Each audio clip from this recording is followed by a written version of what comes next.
মান আহাব্বা সুন্নতি, আমি পয়গম্বরের সুন্নাতকে যে ভালোবাসলো, ফাকাদ আহাব্বানি, কেমন যেন সে আমি পয়গম্বরকে ভালোবাসলো। ওয়া মান আহাব্বানি, আর আমি পয়গম্বরকে যে ভালোবাসলো রে, কানা মাই ফিল জান্নাহ, আমার ওই উম্মত ময়দানে মাহশারে আমার সাথেই মালিকের জান্নাতে চলে যাবে। সুবহানাল্লাহর আওয়াজটা এবার জোরে হওয়া দরকার ছিল। সুবহানাল্লাহ পড়েন জরিবান, আরো জোরে বলেন, হয় না? আরো জোরে বলেন সুবহানাল্লাহ।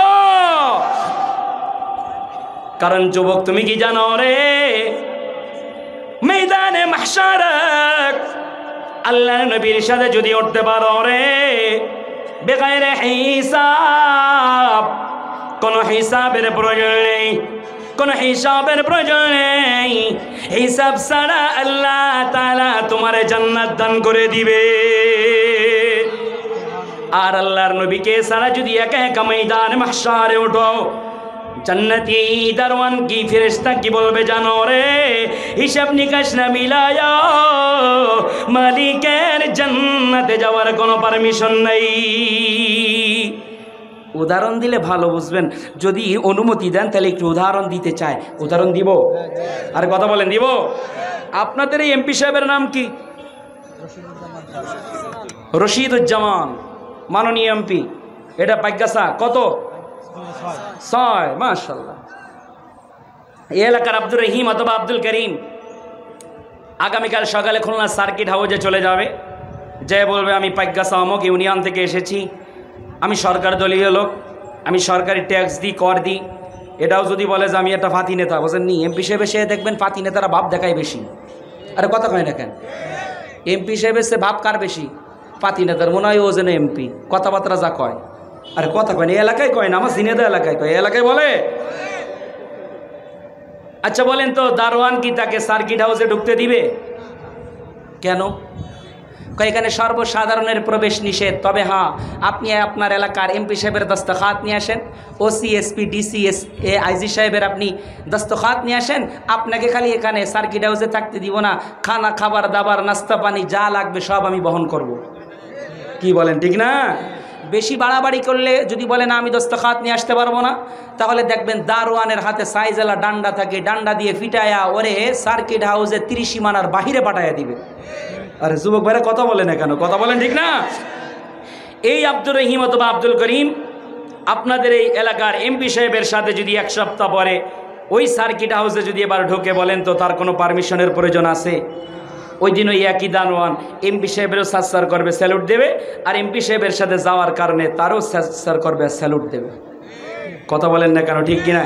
1 সপ্তাহ আগে বিটানি খাইয়ে আসছে আর আজকে স্যালুট পাইলো, ব্যাপার কি? কারণ কি? ওরে বাংলা কথা, আমাদের যশোর এলাকায় বলে এমপি সাহেবের লোক চেনো, আমি অমুকের লোক। কি চাচা, ঠিক না? ও বলবে এমপি সাহেবের লোক, পাওয়ার আস বেশি। ঠিক তদ্রুপ আদালতে কিবরিয়াতে একই অবস্থা হবে। এই যুবক একটু দিল লাগায় শুনো, ময়দানে মাহশারে আল্লাহর নবীর সাথে যদি উঠতে পারো রে, দারওয়ান ফেরেশতা বলবে ইয়াতুফু আলাইহিম ওয়ালদানুম মুখাল্লাদুন বিআকওয়াবি ওয়া আওয়ারিক ওয়া কাসিম মিন মাঈন। রে আখিরি পয়গম্বর উম্মত আল্লাহর নবীর সাথে আসরে জান্নাত রেডি হয়ে আছে, হুরগেল মান স্বাগতম জানানোর জন্য রেডি হয়ে আছে, চিরপালক দল তোমাকে শরবত পান করার জন্য রেডি হয়ে আছে। চলো যাই, কোনো অনুমতির কোনো প্রয়োজন নেই।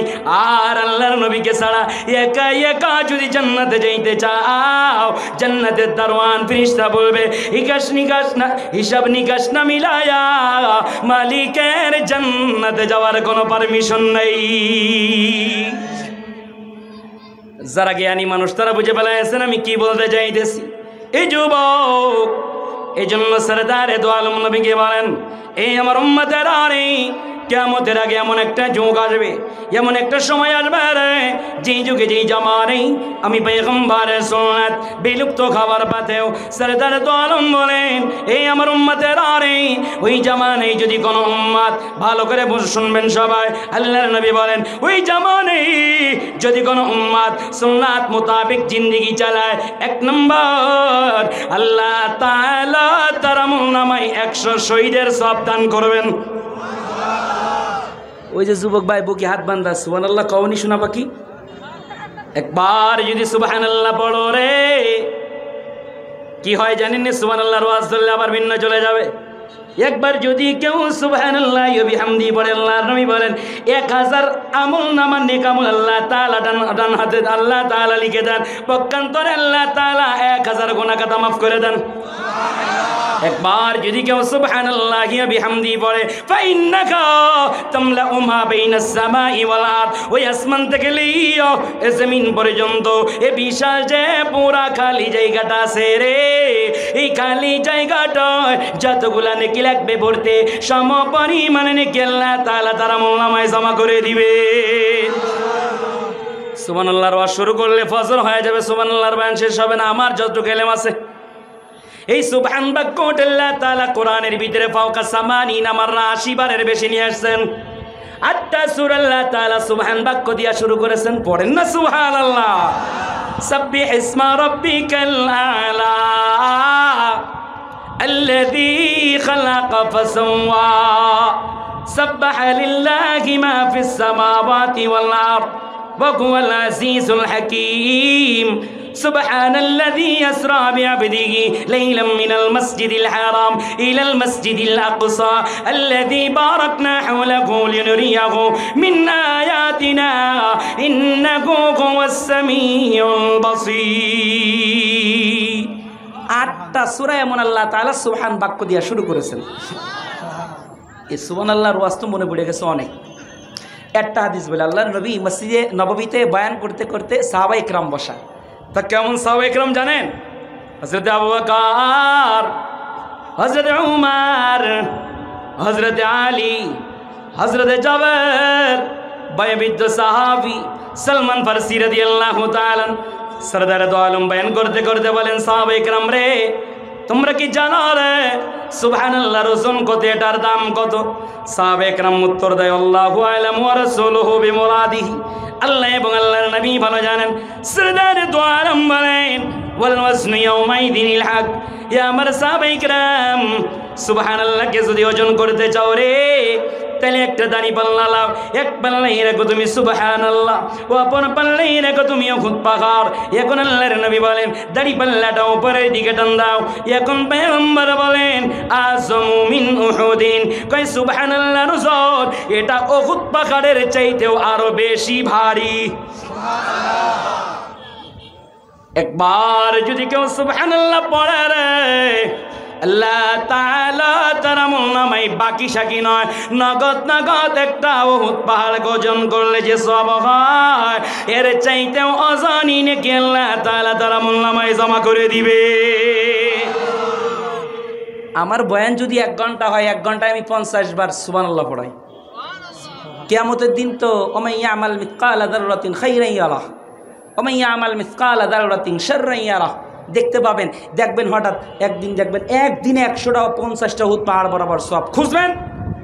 খুঁজবেন দেখবেন কোন জায়গায় পড়ছিলাম, ওই যে লাড়ুলি একটা মাহফিল হয়েছিল, ফরিদুদ্দিন আজহার সাহেবের এক বয়ানে 50টা উহুদ পাহাড় বরাবর সওয়াব অর্জন করছি। সুবহানাল্লাহ বলবেন না? এই জন্য আমি সুবহানাল্লাহ বেশি বেশি পড়াই। কি আপনারা রাগ করতেছেন? রাগটাগ করেন না, মানেন, ইনশাল্লাহ ফায়দা হবে। আজকে বিরক্ত হয়ে সুবহানাল্লাহ না পড়তে পারেন, কিয়ামতের ময়দানে আফসোস করবেন, হায় যদি পড়তাম তাহলে আমার এক একবারের দ্বারা এক একটা উহুদ পাহাড় বরাবর সওয়াব হইত। কি কথা বলেন, ঠিক না? এই জন্য লম্বা কোনো কথা নয়, এরপরের হাদিসে যায়, বাইরে থেকে কোনো আলোচনা নয়। সরদারে দো আলম জনাবে মুহাম্মদুর রাসূলুল্লাহ সাল্লাল্লাহু আলাইহি ওয়াসাল্লাম বলেন, এই আমার উম্মতের আরে ওই জামানেই যদি কোনো উম্মত সুন্নাত মোতাবেক জিন্দেগি চালায়, 2 নম্বর আল্লাহ তাআলা তার আমলনামায় 100 উট কুরবানি করার সওয়াব দান করবেন। আগে 100 শহীদ, এখন 100 উট। এই এলাকার যুবকেরা বলবে সব হুজুর আখেরাতের কথা বলেন।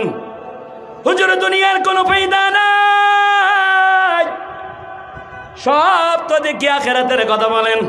এই যুবক, তুমি তো সুন্নাত মানতে চাও না, দিন মানতে চাও না, কেন রে? নিশ্চয় তুমি কোরআনকে বিশ্বাস করো না, হাদিসকে বিশ্বাস করো না, তুমি মানতে পারো না, এই জন্য তুমি দিন মানো না, কোরআন মানো না, সুন্নাহ মানো না। কথা বলেন না কেন? ঠিক না?